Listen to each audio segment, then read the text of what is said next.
नमस्कार, प्रेमिलास रेसिपीमध्ये तुमचं सर्वांचं खूप खूप खूप स्वागत। आज आपल्याला मस्त अशा कुरकुरीत आळूच्या वड्या करायच्या।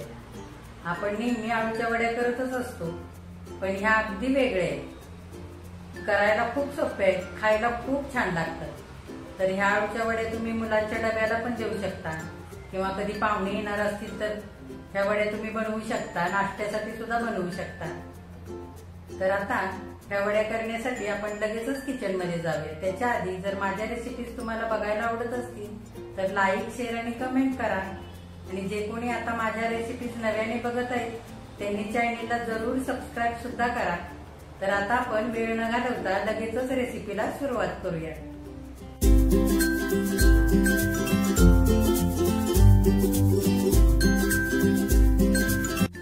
आता आपल्याला पटकन होणाऱ्या आळूच्या वड्या तयार करायच्या। हे बघा, त्याच्यासाठी मी हे अशी आळूची पानं घेतलेली। ही 9-10 पानं आहेत, बारीक मोठी आहेत। ह्याचे देठ काढून घेतलेत आणि निघेल तितकी शिरपणी काढून घेतलेली आहे पाठीमागची, आणि पानं स्वच्छ धुवून घेतलेली आहेत। आता आळूची पानं मी सगळी एकावर एक अशी मांडून घेतलेली आहेत। ही थोडीशीच आहेत म्हणून मी सगळीच घेतली। आता आपण ही चिरून घ्यायची आहे, मधून कापून घेऊया।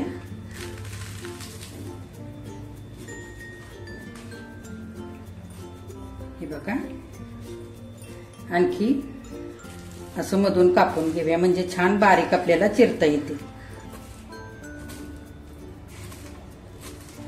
हे बघा, सगळे अशी चिरून झाले। आता आपल्याला जितकी जमतील तितके आणखी बारीक चिरूया।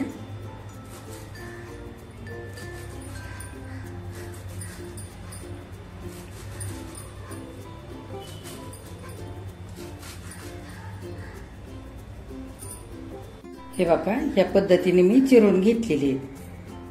हे बघा, ही आळूची पानं अर्धी वाटी भरून झालेली आहेत। त्याच वाटीने मी अर्धी वाटी इकडे बेसन पीठ घेतलंय, ते आपण घालूया याच्यावरती। एक छोटी वाटी कोथिंबीर मी स्वच्छ धुवून अशी बारीक चिरून घेतलेली, ते घालूया। तुम्ही कोथिंबीर कमी जास्त घालू शकता तुमच्या आवडीप्रमाणे। आता धनेपूड आणि जिरेपूड इकडे 1-1 चमचा घेतलाय, ते पण घालूया याच्यावरती।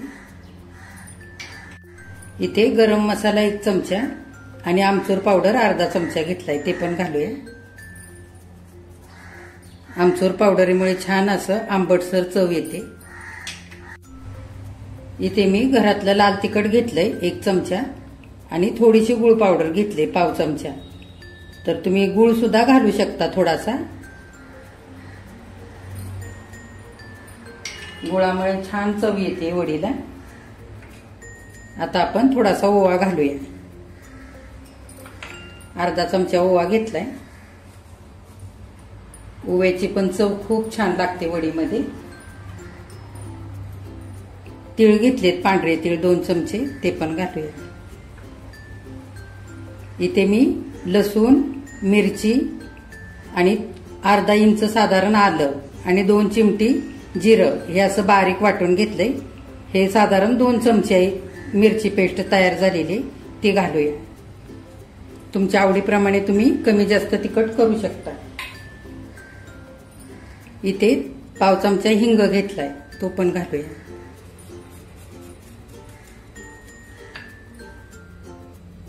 आणि इकडे मी अर्धा चमचा कोकमाचा आगळ घेतलाय, तुम्ही इथे चिंचेचा कोळ पण वापरू शकता। आपण ह्याच्यावरती घालून घेऊया आणि चवीनुसार मीठ पण टाकूया। हे बघा, मी हाताने टाकते। आता हे सगळं पीठ आपल्याला थोडं पाणी घालून चांगलं मिसळून घ्यायचंय। आता थोडं थोडं पाणी घालू आणि सगळं पीठ आपण एकजीव करून घेऊया। खूप आपल्याला पातळ पण नाही करायचं आणि खूप घट्ट पण नाही करायचं।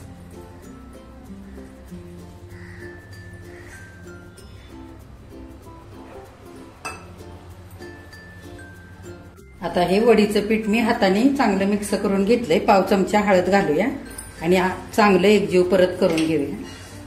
हे बघा, आता आळूवडीचं पीठ तयार झालेलं आहे। खूप घट्ट पण नाही आणि खूप पातळ पण केलेलं नाही. आपण जसं आळूच्या पानांना लावण्यासाठी तयार करतो ना, अगदी तसंच केलेलं आहे. तर 1 ग्लासभर पाणी घेतलं होतं.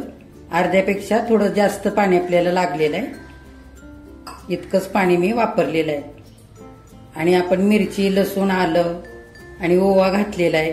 मिरची, लसूण ओबडधोबड वाटून घातलेलं, त्याची चव खूप छान लागते वडीला. आपल्याला आळूची वडी आता ग्लासामध्ये शिजवून घ्यायची. त्याच्यासाठी मी इकडे 2 ग्लास घेतलेत. हे बघा या पद्धतीने. आणि तेल लावून घेतलेलं आहे थोडंसं, वडी चिकटू नाही म्हणून. आपण आता ह्या ग्लासामध्ये थोडेसे तीळ घालून घेऊया, म्हणजे वडीला पण छान असे ते तीळ चिकटतील आणि वडीवरून पण छान दिसेल. आणि वडीचं पीठ भरून घेऊया ग्लासामध्ये.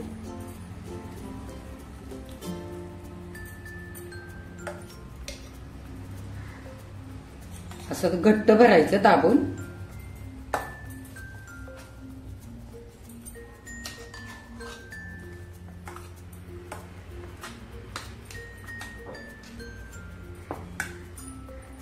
हे बघा आळूवडीचं मिश्रण आता भरून तयार झालेलं आहे. वरून थोडेसे तीळ घातले आणि थोडीशी जागा ठेवलेली आहे. हे बघा दोन्ही पण ग्लास असे भरून झालेले. आता आपण हे ग्लास कुकरच्या भांड्यामध्ये ठेवूया आणि कुकरमध्ये थोडंसं पाणी घालायचं खाली आणि हा डबा ठेवून आपल्याला कुकरच्या 4 शिट्ट्या काढून घ्यायच्या. जर तुम्हाला भात पण करायचा असेल तर तुमचा कुकर जर मोठा असेल तर एका डब्यामध्ये खालच्या बाजूला भात लावा आणि हा डबा भाताच्या डब्यावरती ठेवून दोन्ही पण तुमचं एकाच वेळेला होईल. वड्या पण होतील शिजून आणि भातही होईल. हे बघा कुकरच्या 4 शिट्ट्या झाल्यानंतर हे ग्लास मी काढून घेतलेले आहेत. आता हे ग्लास चांगले थंड होऊ द्यायचे. 10 मिनिटं झालेले आहेत. आता ग्लास चांगले थंड झालेले आहेत. आपण आता सुरीने काढून घेऊया.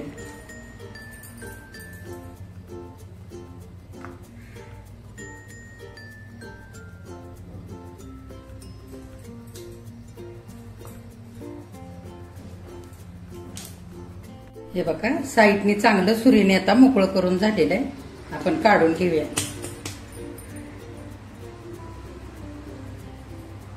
हे बघा किती छान मस्त रोल बाहेर आलेत.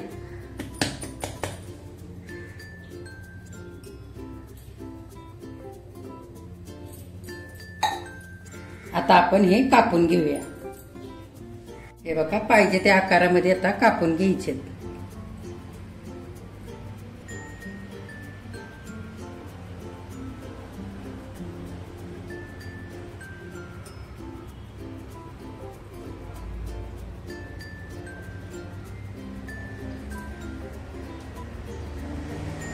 हे बघा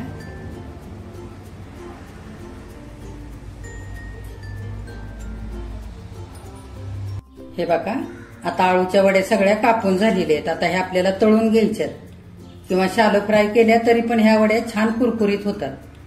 आता कुरकुरीत वड्या होण्यासाठी तांदळाचं पीठ थोडंसं चमचाभर घातलं तरी चालतं, पण मी इकडे नाही घातलं.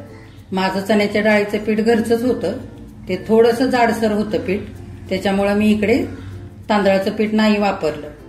तर तुमचं जर पीठ बारीक असेल तर तांदळाचं पीठ चमचाभर घालायचं, म्हणजे छान वड्या कुरकुरीत होतात. आता आपण ह्या तळून घेऊया. आता वड्या तळण्यासाठी मी इकडे तेल ठेवलेलं आहे कढईमध्ये गरम करण्यासाठी. आता थोडंसं तेल गरम होऊ देऊया. आपण वड्या टाकूया तेलामध्ये.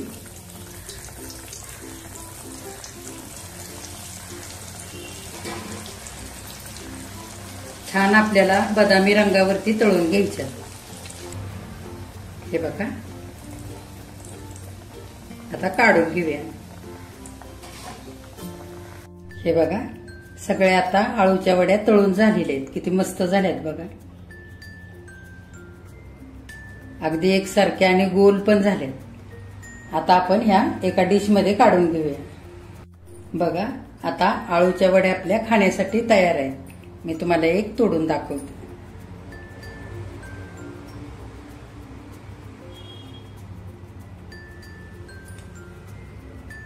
बघा आळूच्या वड्या आता खाण्यासाठी तयार आहेत. आपण ज्या आळूच्या वड्या नेहमी करतो, पानांना पीठ लावून गुंडाळून वाफवून घेतो, त्याच्यापेक्षा आज खूप वेगळ्या पद्धतीने आपण केलेलं आहे.